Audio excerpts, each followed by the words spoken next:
This is Erin from Erin Whalen Online, and you are watching Hometalk. Don't rush the spray paint. It will take a few coats to cover everything well.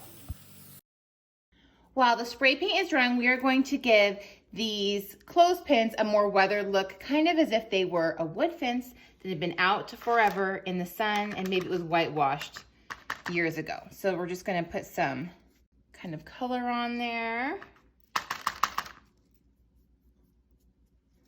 Nothing perfect, and we're just gonna set it there.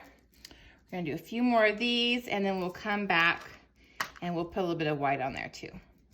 Once we've got that done, and before they're all the way dry, we're just gonna take a little bit of the white paint, and we're gonna come in here, and we're just gonna go. We're gonna continue on, setting a little bit of dimension to them.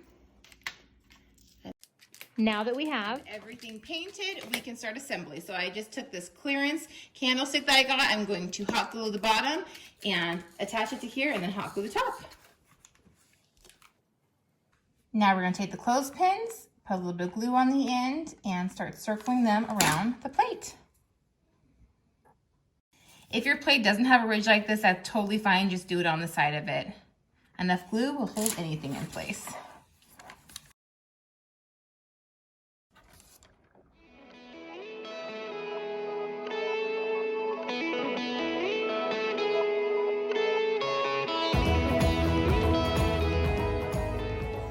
Finish off the project by taking some jute and wrapping it around the metal portion of the clothespins and adhering it to them with a little dab of hot glue.